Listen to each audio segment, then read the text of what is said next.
Shalom saudara yang terkasih, suatu sukacita yang besar bagi kami kembali bertemu dengan Anda dalam ibadah online Gereja Karismatik City Church. Bagi Anda yang baru pertama kali bergabung bersama dengan kami ucapkan selamat bergabung, selamat beribadah bersama kami, dan selamat menikmati hadirat Tuhan bersama-sama kami. Firman Tuhan pada minggu ini akan disampaikan oleh Pastor Erikman Tampu Bolon. Dan sebelum kita menikmati hadirat Tuhan, sebelum kita bersama-sama memuji memuliakan nama Tuhan, mari kita rendahkan hati kita di hadapan Tuhan, kita berdoa. Bapa di surga, Bapa yang maha besar, Bapa yang maha dahsyat berkarya dalam kehidupan kami naikkan ucapan syukur kami Tuhan Yesus padamu, karena sepanjang minggu ini Engkau memelihara kami, menjaga kami, melindungi kami dengan cinta-Mu. Terima kasih Tuhan Yesus, adalah satu sukacita besar juga bagi kami jika saat ini Engkau mengizinkan kami bersama-sama untuk berada di dalam hadirat-Mu, menikmati ibadah ini Tuhan Yesus. Kami percaya, kami menyiapkan hati kami, kehidupan kami Tuhan Yesus, kami juga siap diberkati oleh kebenaran firman-Mu. Terima kasih Tuhan Yesus, beribadahlah bersama kami dari awal, pertengahan hingga akhir. Biarlah kami boleh merasakan kehadiran-Mu, kami boleh merasakan kuasa Roh Kudus, kami boleh mengalami Engkau secara pribadi. Di dalam nama Tuhan kami Yesus Kristus, kami berdoa, kami mengucap syukur, dan kami percaya ibadah hari ini menjadi berkat buat kami. Haleluya, amin. Selamat beribadah, Tuhan Yesus memberkati. Haleluya. Tuhan, kami naikkan syukur kami kepadamu, segala penghormatan kepadamu ya Tuhan. Kau Allah yang mengasihi kami, Kau Allah yang memelihara kami. Terima kasih Tuhan. Haleluya. Kecaplah dan lihatlah. Kecaplah dan lihatlah, betapa baiknya Tuhan itu. Rasakan dan nikmati kasih setia Tuhan. Kecaplah, kecaplah dan lihatlah, betapa baiknya Tuhan itu. Rasakan dan nikmati kasih setia Tuhan. Syukur bagimu, syukur bagimu Tuhan. Segala hormat bagimu Tuhan. Allah yang mengasihiku, Allah yang memeliharaku, Allah yang memeliharaku. Syukur bagimu, syukur bagimu Tuhan. Segala hormat bagimu Tuhan. Allah yang mengasihiku, Allah yang memeliharaku selamanya. Haleluya. Kecaplah dan lihatlah, kecaplah dan lihatlah, betapa baiknya Tuhan itu. Rasakan dan nikmati kasih setia Tuhan. Kecaplah dan lihatlah, kecaplah dan lihatlah, betapa baiknya Tuhan itu. Rasakan dan nikmati kasih setia Tuhan. Syukur, syukur bagimu Tuhan. Segala hormat bagimu Tuhan. Allah yang mengasihiku, Allah yang mengasihiku,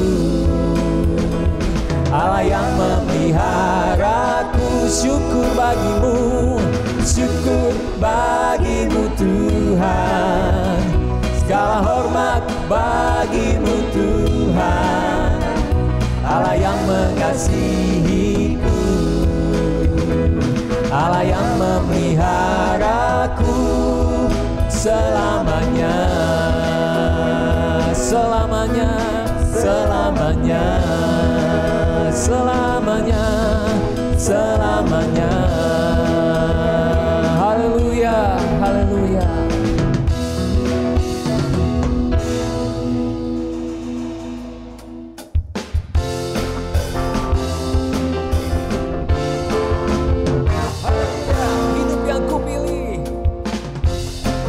yang kupilih membuatku berarti. Karena Yesus Tuhan, tempatku percaya dan berharap. Ku buka mataku, lihat sekelilingku, lihat sekelilingku. Ku harus nyatakan kebenarannya yang membebaskan. Karena kuasa-Mu, karena kehebatanmu, ku dapat lakukan perkara besar yang Engkau janjikan. Yesus, Kaulah sahabatku. Yesus, Kau yang akan selalu berada di sisiku. Kau sumber kuatku. Oh Yesus, Kaulah sahabatku. Yesus, Kau yang tak pernah jemu-jemu di sisiku. Kau sumber kuatku. Haleluya. Dialah sahabat kita. Katakan bersama, hidup yang kupilih. Hidup yang kupilih membuatku berarti. Karena Yesus Tuhan, tempatku percaya dan berharap. Ku buka mataku, lihat sekelilingku. Ku harus nyatakan kebenarannya yang membebaskan. Karena kuasa-Mu, karena kehebatanmu, ku dapat lakukan perkara besar yang Engkau janjikan. Yesus, Kaulah sahabatku. Yesus, Kau yang akan selalu berada di sisiku. Kau sumber kuatku. Oh Yesus, Kaulah sahabatku. Yesus, Kau yang tak pernah jemu-jemu di sisiku. Kau sumber kuatku. Yesus, Yesus, Kaulah sahabatku. Yesus, Kau yang akan selalu berada di sisiku. Kau sumber kuatku. Oh Yesus, Kaulah sahabatku. Yesus, Kau yang tak pernah jemu-jemu di sisiku. Kau sumber kuatku. Kau sahabatku, Kau sahabatku, berada di sisiku. Kau sahabatku selama-lamanya. Kau sahabatku, berada di sisiku selama-lamanya. Yesus, Kau sahabatku. Yesus, Kaulah sahabatku. Yesus, Kau yang akan selalu berada di sisiku. Kau sumber kuatku. Oh Yesus, Kaulah sahabatku. Yesus, Kau yang tak pernah jemu-jemu di sisiku. Kau sumber kuatku. Oh Yesus, Kaulah sahabatku. Yesus, Kau yang akan selalu berada di sisiku. Kau sumber kuatku. Oh Yesus, Kaulah sahabatku. Yesus, Kau yang tak pernah jemu-jemu di sisiku. Kau sumber kuatku. Kau sahabatku. Kau sahabatku, berada di sisiku. Kau sahabatku selama-lamanya. Kau sahabatku, berada di sisiku selama-lamanya. Haleluya.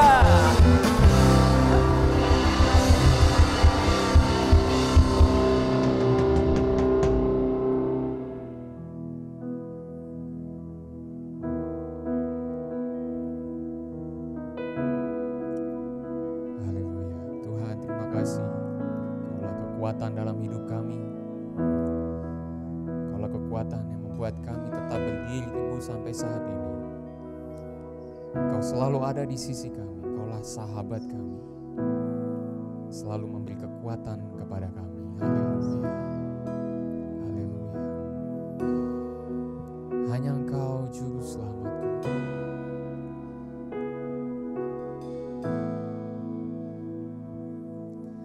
Hanya Engkau juru selamatku. Tuhan, Kau setia padaku. Yang ku pegang hanya janji-Mu. Yang ku pegang hanya janji-Mu. Ku percayakan hidupku.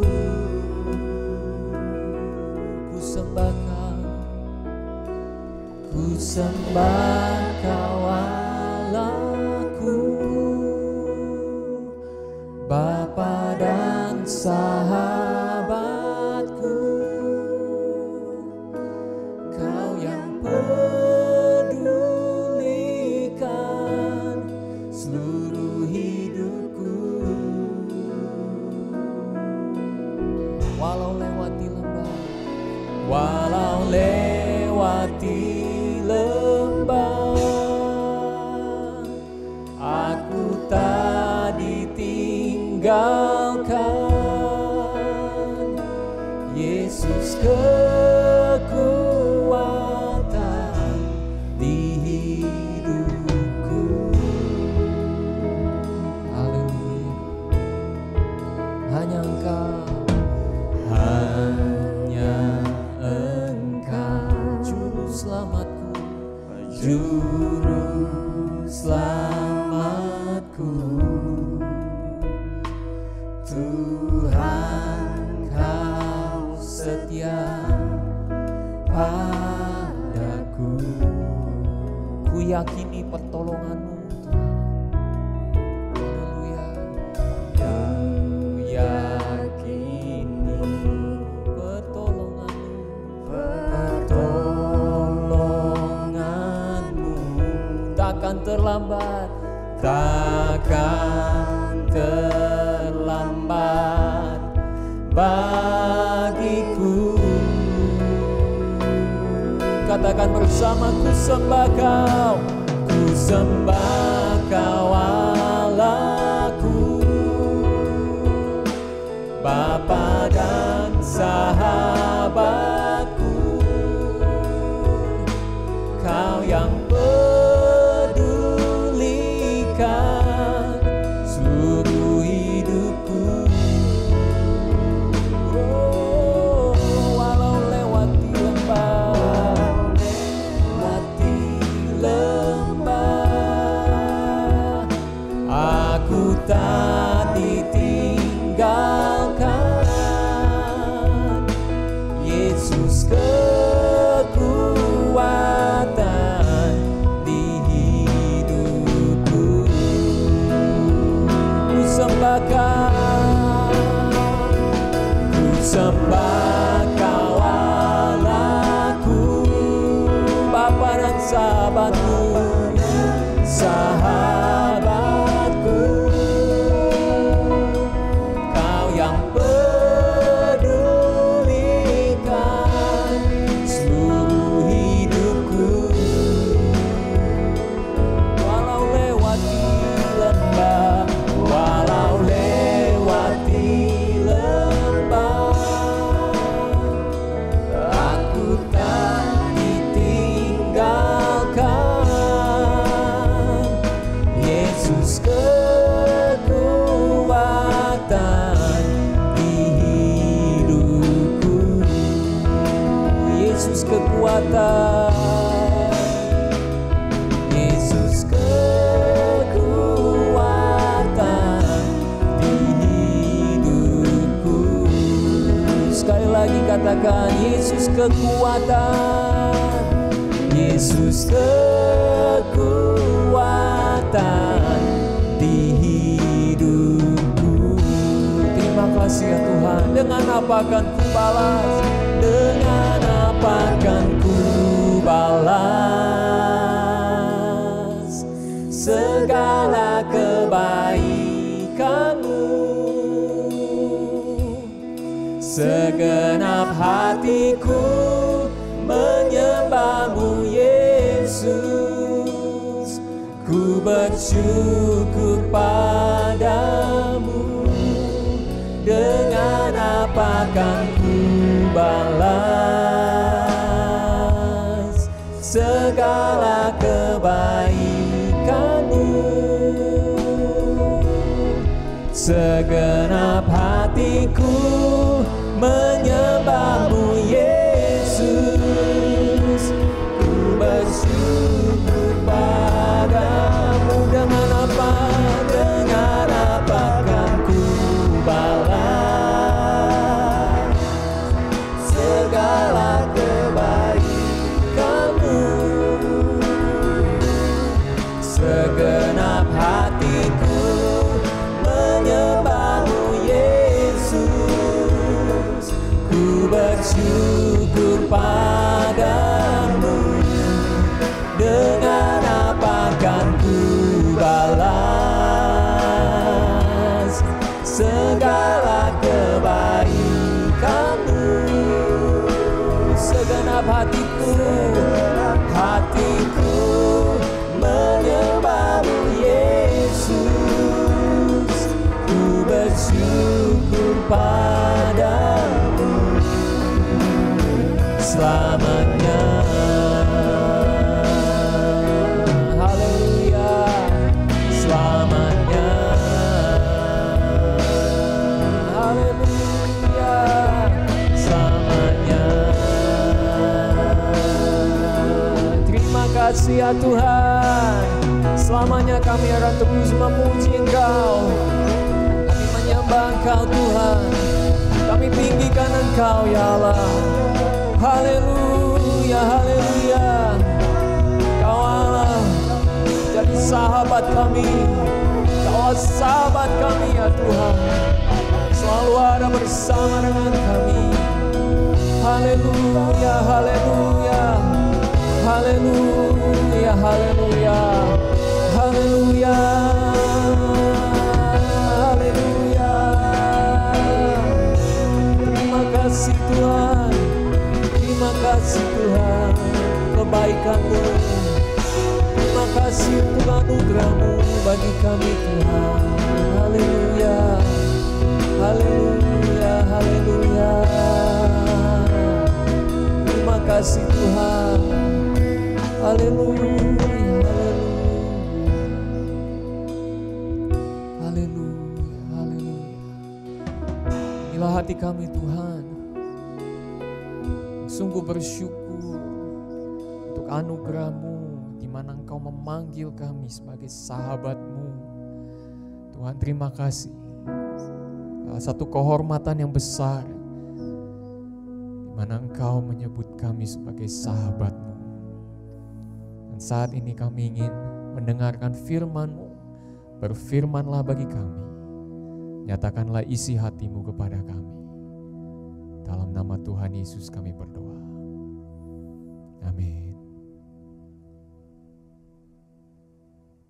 Shalom Bapak Ibu yang dikasihi Tuhan, jemaat Charismatic City Church, dan teman-teman yang join di channel YouTube gereja kami. Selamat bergabung. Dan minggu ini kita masih online oleh karena persiapan renovasi di tempat yang baru. Puji Tuhan. Dan Bapak Ibu, tidak terasa minggu depan kita sudah merayakan Paskah. Dan hari ini saya ingin menyampaikan sebuah topik dari firman Tuhan, yaitu following Christ is costly. Mengikut Tuhan itu mahal Bapak Ibu. Oleh karena itu mari kita lihat dari firman Tuhan Lukas pasal 14 ayatnya yang ke-25 sampai dengan ayat yang ke-35. Bapak Ibu bisa menyiapkannya di rumah masing-masing. Ayat 25 dari Lukas 14. Pada suatu kali banyak orang berduyun-duyun mengikuti Yesus. Dalam perjalanannya sambil berpaling, ia berkata kepada mereka, "Jikalau seseorang datang kepadaku dan ia tidak membenci bapaknya, ibunya, istrinya, anak-anaknya, saudara-saudaranya laki-laki atau perempuan, bahkan nyawanya sendiri, ia tidak dapat menjadi muridku." Ayat 27, "Barang siapa tidak memikul salibnya dan mengikut aku, ia tidak dapat menjadi muridku.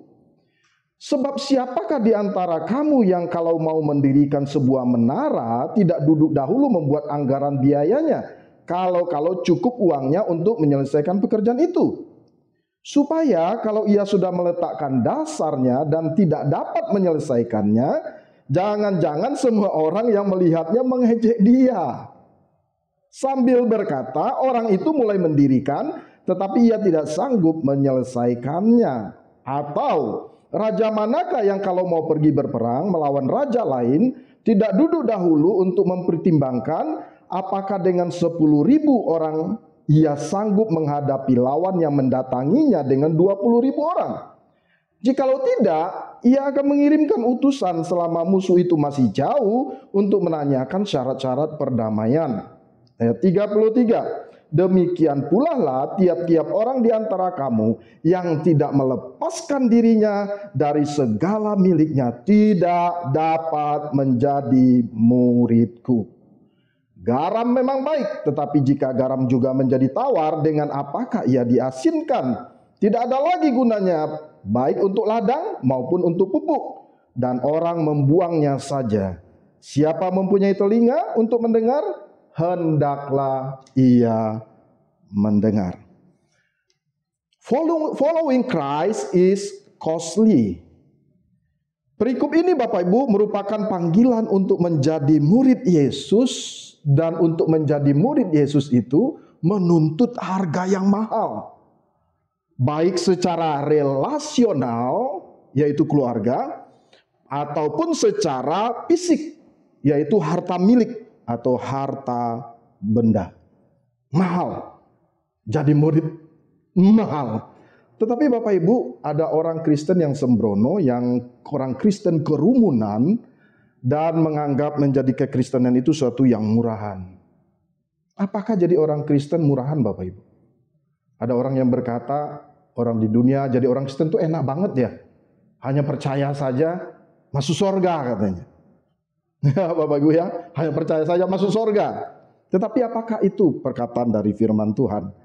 Kemarin saya Bapak Ibu ketemu dengan seorang anak muda, dia pakai salib Bapak Ibu, pergi ke sebuah tempat fotokopi. Dan ketika sampai di tempat fotokopi itu saya lihat dia langsung mengerjakan di komputer pemilik dari fotokopi itu tanpa izin. Pakai kalung salib Bapak Ibu, berarti Kristen. Dan ketika dia coba print Bapak Ibu, dia print, tidak taunya yang dia print itu bukan hitam putih tapi berwarna. Dia protes Bapak Ibu. Ya, orang Kristen ini protes kepada karyawan dari fotokopi itu, dan dia berkata, "Ini kenapa bisa hitam putih?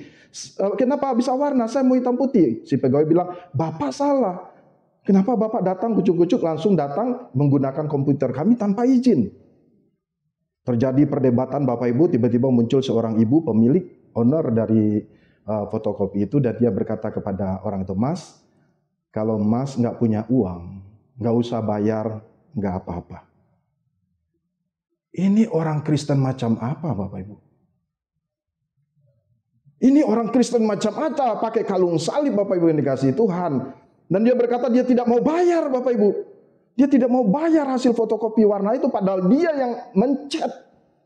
Dia yang melakukan sendiri tanpa izin lagi Bapak Ibu, dan tidak mau bayar. Murahan. Ini orang Kristen yang menganggap kekristenan itu murahan. Padahal Tuhan Yesus berkata bahwa menjadi pengikut Yesus, menjadi murid Yesus itu menuntut harga yang mahal. Bapak Ibu, makanya banyak orang yang punya perkataan-perkataan begini Bapak orang Kristen. Selama hidup sehat selalu. Selama hidup kaya raya. Sehat, kaya raya, kalau mati masuk surga. Apakah itu yang diajarkan oleh firman Tuhan? Tidak, Bapak Ibu yang dikasihi Tuhan. Kenapa? Karena menjadi murid Yesus itu menuntut harga yang mahal. Perhatikan ayat yang kita baca tadi. Coba kita lihat Bapak Ibu, apakah concern dari Tuhan Yesus? Apakah kerumunan orang banyak atau menghasilkan murid? Sekali lagi Bapak Ibu, apakah yang menjadi concern dari Tuhan Yesus? Apakah kerumunan orang banyak atau menghasilkan murid? Menghasilkan murid. Menghasilkan murid. Yesus mendekati orang-orang banyak yang datang mengikuti dia, Bapak Ibu yang dikasihi Tuhan. Lalu Yesus berkata, kalau kamu mengikut aku, kamu harus membayar harga yang mahal.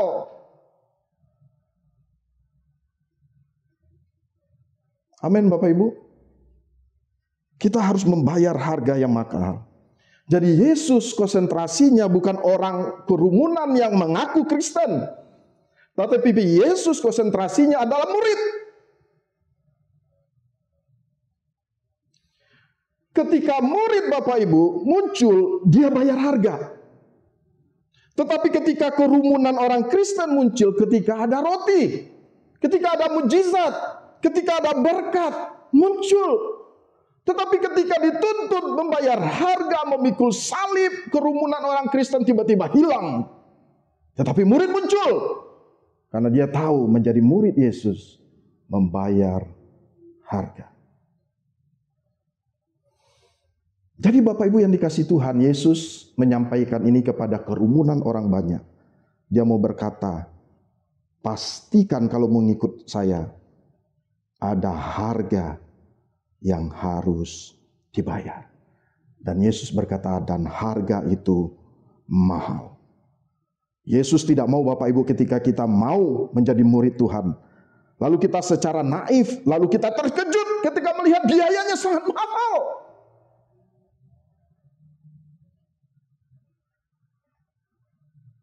Inilah inti dari situasi yang Yesus tunjukkan Bapak Ibu. Bahwa menjadi murid Yesus itu harganya mahal. Saya milik Yesus dengan harga berapapun.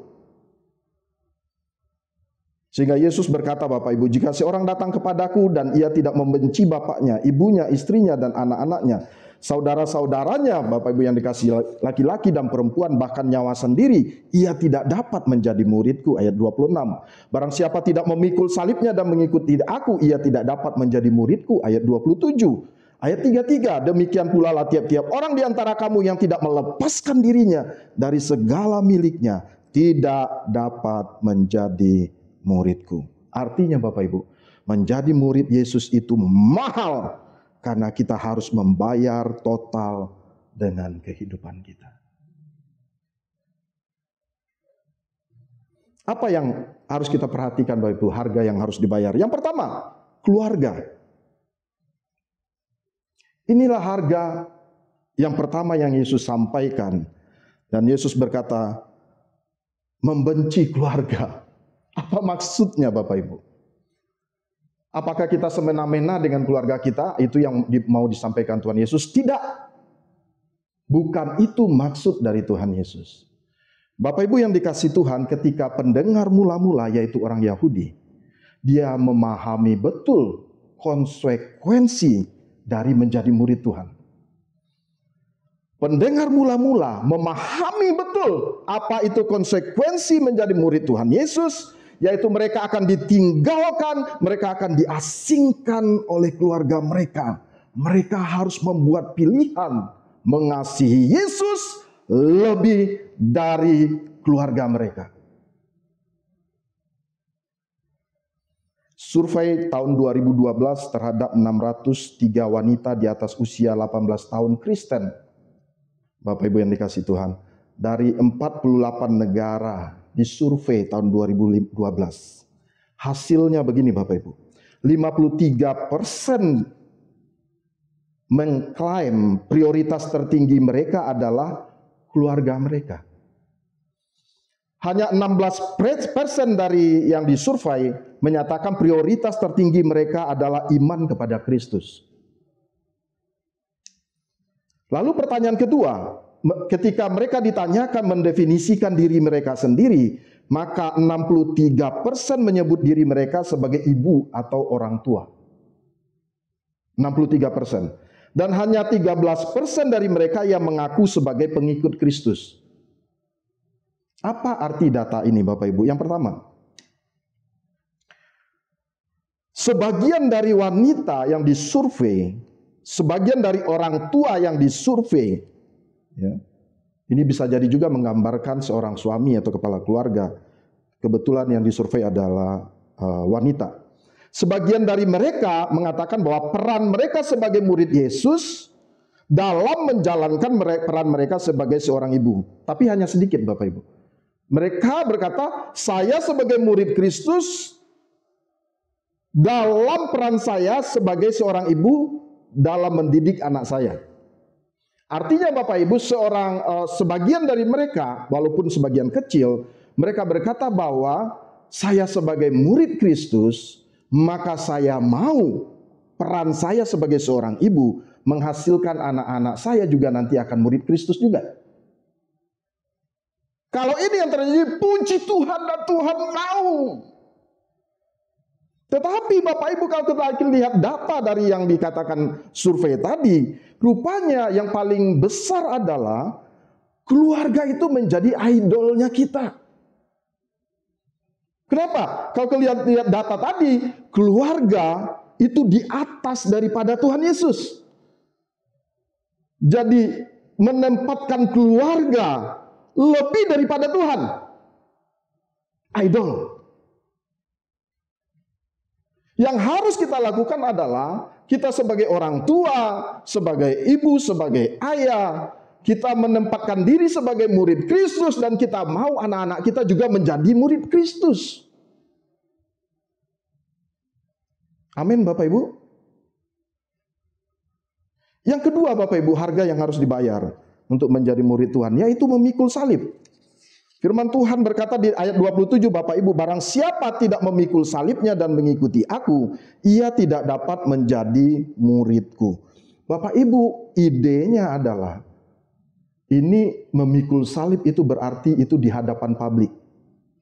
Di hadapan publik. Di hadapan orang lain.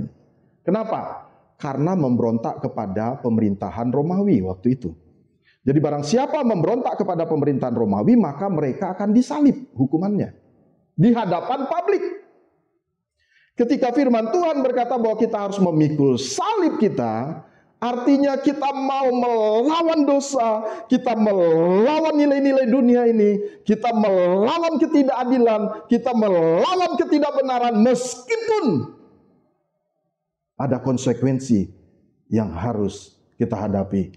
Kita melawan sistem dunia yang bertentangan dengan firman Tuhan. Kita melawan ketidakbenaran dan kita lakukan itu di hadapan anak-anak kita, di hadapan istri kita, di hadapan suami kita, di hadapan teman-teman sebagai teman-teman gereja, di hadapan banyak orang. Bapak Ibu yang dikasih Tuhan, kita memikul salib, kita melawan ketidakbenaran, kita melawan ketidakadilan. Meskipun ada harga yang harus kita bayar. 1 Petrus 2 ayat 20 sampai 21 demikian firman Tuhan Bapak Ibu. Sebab dapatkah disebut pujian jika kamu menderita pukulan karena kamu berbuat dosa? Kalau karena kesalahan kita, Bapak Ibu, itu bukan memikul salib, tapi itu memikul kebodohan. Tetapi jika kamu berbuat baik dan karena itu kamu harus menderita, maka itu adalah kasih karunia pada Allah, sebab untuk itulah kamu dipanggil, karena Kristus pun telah menderita untuk kamu dan telah meninggalkan teladan bagimu, supaya kamu mengikuti jejaknya. Bapak Ibu, saya sangat kagum dengan buku, dulu pernah saya bicarakan juga selentingan Bapak Ibu mengenai the insanity of God, kegilaan Tuhan. Apa isi buku ini Bapak Ibu? Ini adalah survei terhadap orang-orang yang ada di negara-negara yang kekristenan dihalangi, kekristenan dilarang dan sebagainya Bapak Ibu. Lalu ketika disurvei Bapak Ibu yang dikasih Tuhan, suami melihat istrinya diperkosa lalu dibunuh, Orang tua melihat anaknya dibunuh, Bapak Ibu yang dikasih Tuhan. Tetapi ketika mereka akan dibunuh, ditanya, kamu mau tetap mengikut Yesus atau menyangkal? Mereka berkata, kami mengikut Yesus. Lalu ditebas, lalu ditembak, lalu dibunuh, Bapak Ibu, di hadapan bapaknya, di hadapan anaknya, Bapak Ibu yang dikasih Tuhan. Dan mereka berkata, kami adalah murid Tuhan, kami adalah pengikut Yesus, berapapun harganya.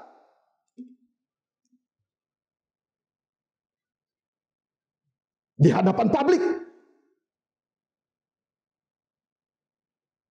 Lalu ada seorang profesor dari sebuah seminari buat resensi buku ini, dan dia membuat kesimpulan, Bapak Ibu. Tuntutannya tetap sama. Bagi orang-orang yang menderita secara fisik, mereka harus memikul salibnya. Yes. Mereka tidak boleh menyangkal imannya. Yes. Tuntutannya juga sama. Begitu juga dengan Anda yang dalam kelimpahan juga harus memikul salib kita. Tuntutannya sama. Yang menderita secara fisik maupun kita yang berada di dalam kelimpahan, tuntutannya tetap sama. Pikul salib. Bagaimana caranya, Bapak Ibu? Dengan kepemilikan harta benda Anda. Sehingga ayat 33 berkata, Bapak Ibu, demikian pula lah tiap-tiap orang di antara kamu yang tidak melepaskan dirinya dari segala miliknya. Punya banyak, Bapak Ibu, berarti dia berada orang-orang yang punya banyak. Beda dengan orang-orang yang berada di negara-negara yang menentang kekristenan. Mereka nggak punya apa-apa. Mereka hanya punya iman, punya nyawa, punya keluarga saja. Tapi mereka mempertontonkan bagaimana mereka menjadi murid Tuhan. Tetapi bagi kamu yang punya banyak hal, firman Tuhan berkata, demikian pula tiap-tiap di antara kamu yang tidak melepaskan dirinya dari segala miliknya tidak dapat menjadi muridku. Ada dua frase yang mutlak ada. Yang pertama, setiap orang. Artinya Bapak Ibu, untuk setiap murid. Bukan hanya beberapa orang saja, tapi setiap orang.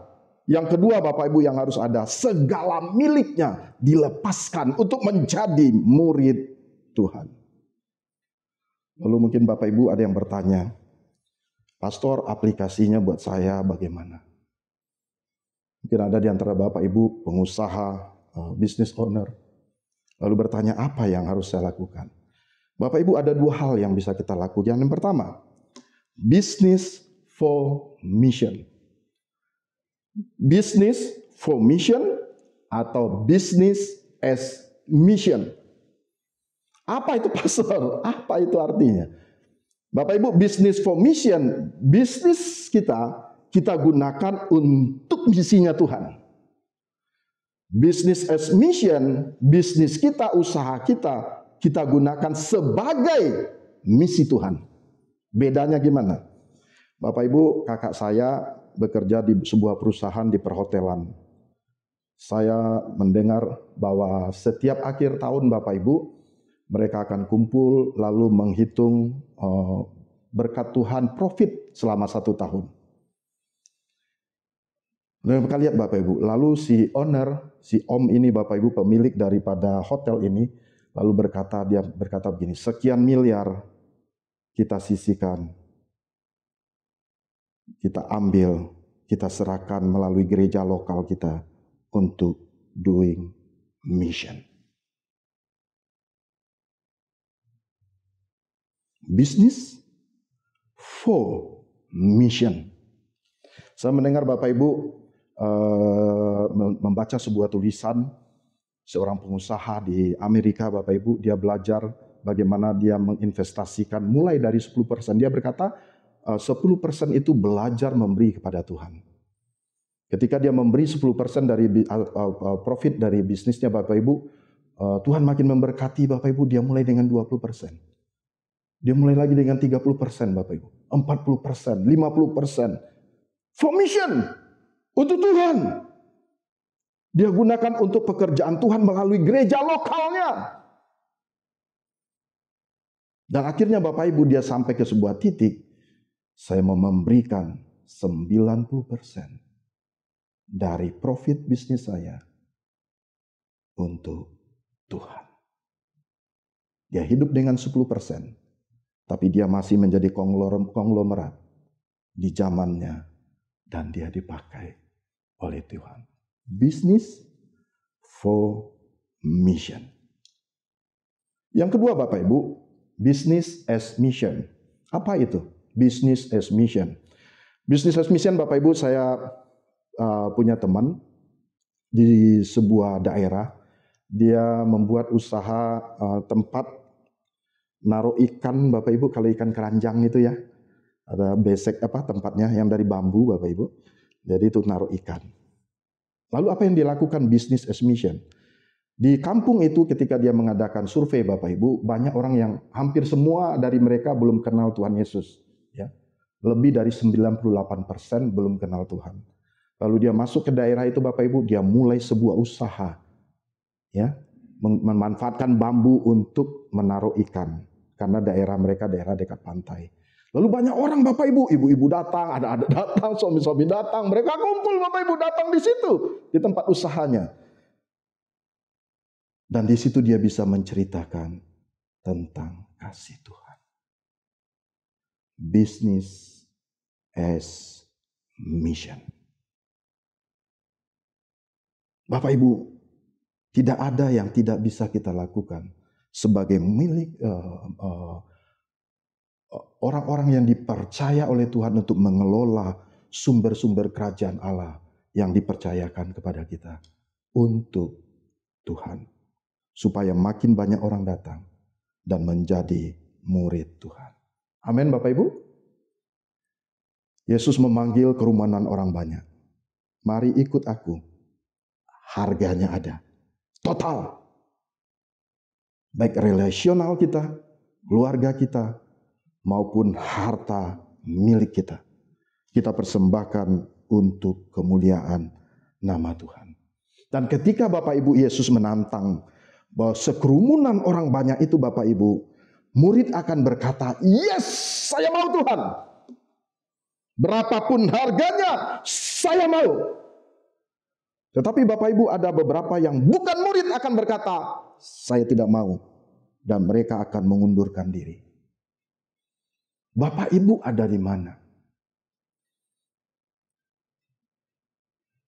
Kita adalah orang-orang yang menjadi murid Tuhan dan mau berkata, iya Tuhan, Engkau sudah membayar dosa saya, hukuman saya di kayu salib dengan darah-Mu yang mahal. Maka tidak ada persembahan yang terlalu besar yang kuberikan buat Tuhan. Lalu kita berkata, Tuhan, saya mau komitmen, saya mau menjadi murid Tuhan, saya mau mengikuti Tuhan berapapun harganya. Karena tidak ada yang terlalu besar yang kita berikan kepada Tuhan. Karena Tuhan sudah membayar semua hukuman dosa kita. Dia sudah memberikan yang terbaik bagi kita. Apa pandangan Tuhan ketika kerumunan itu, beberapa dari mereka datang dan buat komitmen untuk menjadi murid Tuhan. Tuhan Yesus berkata, pasal 14 ayat 34, Bapak Ibu kita baca ayatnya. Garam memang baik, tetapi jika garam juga menjadi tawar, dengan apakah ia dihasilkan? Bapak Ibu, seorang murid yang mengikuti Yesus dengan membayar harga, maka di mata Tuhan itu mahal, itu bernilai, itu mulia. Garam Bapak Ibu di zamannya Tuhan Yesus adalah sebuah harta yang sangat mahal.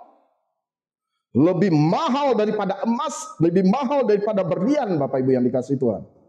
Saya membaca catatan sejarah Bapak Ibu, bagaimana tentara Romawi juga Bapak Ibu, kalau mendapatkan gaji mereka Bapak Ibu, mereka juga kadang-kadang Bapak Ibu ditakar dengan standar garam. Bapak Ibu. Jadi ketika pendengar mula-mula mendengar kata garam, maka dalam pikiran mereka mahal, bernilai, mulia. Ketika seseorang memutuskan, yes Tuhan, saya mau ikut Tuhan, saya mau jadi murid Tuhan, maka Tuhan Yesus melihat hidup kita, Bapak Ibu yang dikasih Tuhan. Saudara adalah mahal, saudara adalah bernilai di mata Tuhan, sehingga Tuhan berkata, engkau adalah garam dunia. Yang pertama, Yesus mau mengatakan bahwa diri kita itu bernilai, diri kita mulia, diri kita itu mahal, Bapak Ibu yang dikasihi Tuhan. Tetapi yang kedua juga garam berarti kita memberikan dampak kepada dunia yang terhilang. Bapak Ibu, para murid yang bayar harga dengan mahal ini dipakai Tuhan dengan dahsyat. Dari 12 murid menjadi 70 murid. Dari hari Pentakosta menjadi 3.000 murid, Bapak Ibu. Dan ada orang yang mencatat, Bapak Ibu, bahwa dalam waktu 10 tahun setelah Pentakosta, provinsi-provinsi Kekaisaran Romawi dikatakan Injil sudah tersebar ke seluruh dunia. Artinya Injil sudah tersebar ke seluruh provinsi-provinsi, daerah-daerah Kekaisaran Romawi, Injil sudah tersebar. Mulainya dari mana, Bapak Ibu? Mulainya dari tantangan Tuhan Yesus. Di banyak kerumunan itu, siapa yang mau muridku dan mau membayar harga? Dan akhirnya Tuhan pakai luar biasa, Bapak Ibu. Kekaisaran Romawi tahun 313, Konstantin mendeklarasikan Kristen sebagai agama negara. Tahun 301, dinasti Arsakid di Armenia mendeklarasikan bahwa mereka adalah pengikut Tuhan. Tahun 319, Republik Georgia mendeklarasikan bahwa mereka adalah murid Tuhan. Dan tahun 325 Masehi, Kekaisaran Aksum di Eropa menyatakan bahwa diri mereka adalah pengikut Kristus. Mulainya di mana, Bapak Ibu? Mulainya dari undangan Tuhan Yesus di ayat yang kita baca. Kamu mau ikut aku? Kamu mau menjadi murid aku? Bayar harga. Nilainya mahal. Karena Tuhan mau pakai kita untuk kemuliaan namanya. Yang kedua, Bapak Ibu, murid akan menerima balasan pada hari kebangkitan. Lukas 14 ayat 14. Sebab engkau akan mendapat balasannya pada hari kebangkitan orang-orang benar. Tidak ada biaya yang Anda bayar untuk mengikuti Yesus yang tidak diganti oleh Tuhan ribuan kali dalam kebangkitan. Mahal. Mahal. Yang ketiga, Bapak Ibu, yang terakhir. Seorang murid sudah mendapatkan harta yang terbesar, yaitu Kristus. Matius 13:14. Hal kerajaan surga itu seumpama harta yang terpendam di ladang yang ditemukan orang, lalu dipendamkannya lagi. Oleh sebab sukacitanya, pergilah ia menjual seluruh miliknya, lalu membeli ladang itu. Seseorang menjual semua miliknya.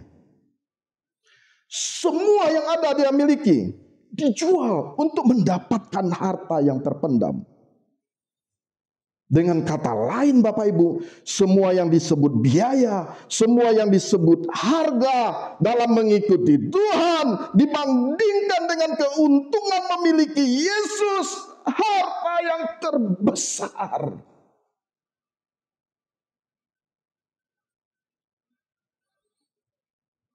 Filipi 3 ayat 8. Paulus pernah berkata, malahan segala sesuatu kuanggap rugi karena pengenalan akan Kristus Yesus Tuhanku lebih mulia daripada semuanya.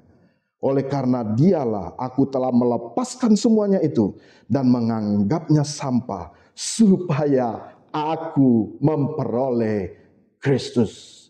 Segala sesuatu dianggap sampah oleh karena pengenalan akan Kristus.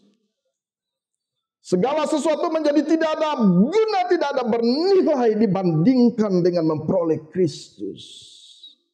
Seorang murid yang mengambil keputusan untuk mengikuti Yesus, dia sedang memiliki harta yang terbesar.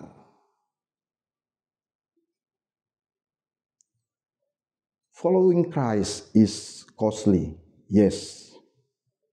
Totalitas kehidupan kita, baik yang bersifat relasional maupun harta benda, totalitas, bahkan nyawa kita sekalipun. Dan seorang murid di mata Tuhan Yesus mahal. Mereka adalah garam dunia. Mereka menerima balasan ribuan kali lipat di hari kebangkitan. Dan seorang murid berarti memiliki harta yang terbesar, yaitu Kristus. Siapa mereka? Mereka adalah Anda semuanya yang mau datang kepada Yesus dan berkata, "Ya Tuhan Yesus, saya mau berkomitmen. Saya mau mengikuti Tuhan. Saya mau mengikuti Tuhan berapapun harganya." Mari kita berdoa.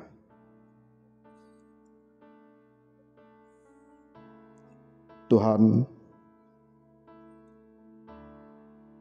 undangan-Mu masih berlaku sekarang.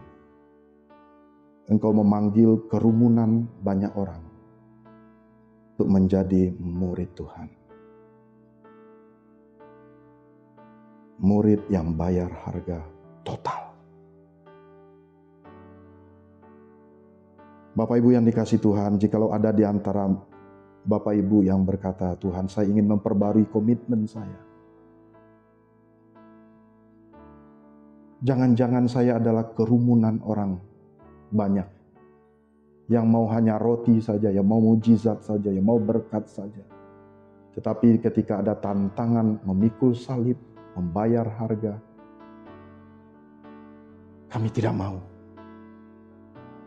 Kita seperti terhilang, tidak dijumpai orang lagi ketika ada tantangan. Kita melarikan diri kita. Kita tidak mau tantangan, kita tidak mau bayar harga. Tapi firman Tuhan berkata, seorang murid identik dengan membayar harga.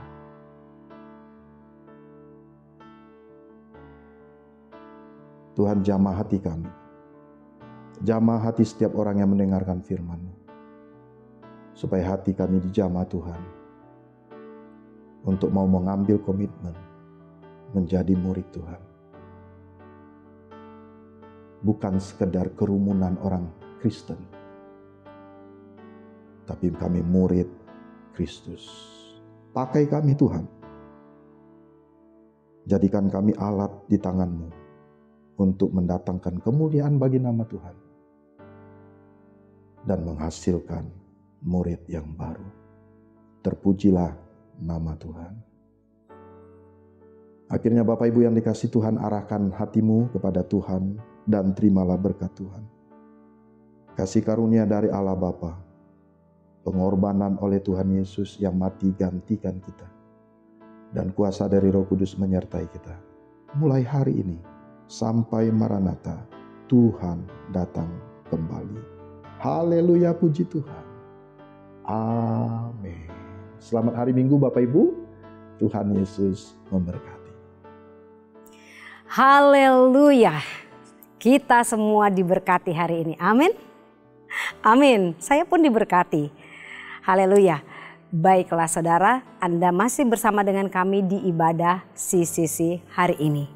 Tetapi jangan lupa, setelah ini tugas kita adalah menyebarkan dan memberitakan firman Tuhan. Salah satunya dengan menggunakan YouTube channel CCC. Dengan cara like, share, komen, dan subscribe YouTube channel CCC. Saudara, kita semua rindu untuk memberikan persembahan bagi Tuhan kita. Namun kita perlu tahu, tidak ada penyembahan tanpa persembahan. Berikanlah persembahan yang terbaik yang datang dari hati kita dengan penuh sukacita. Persembahan syukur, persembahan perpuluhan, seluruhnya hanya untuk Tuhan kita Yesus Kristus. Silakan Anda boleh mengirimkan melalui nomor rekening yang kami siapkan di layar kaca Anda. Bagi Anda yang merindukan ibadah doa atau didoakan untuk doa konseling, untuk layanan konseling, kami juga menyiapkan nomor telepon yang bisa Anda hubungi. Baiklah saudara, acara-acara kami sepanjang minggu ini dapat Anda ikuti dimulai pada hari Rabu setiap jam 7 malam ada Bible Study. Kita akan menambah pengetahuan tentang Alkitab secara bersama-sama melalui Bible Study setiap hari Rabu jam 7 malam.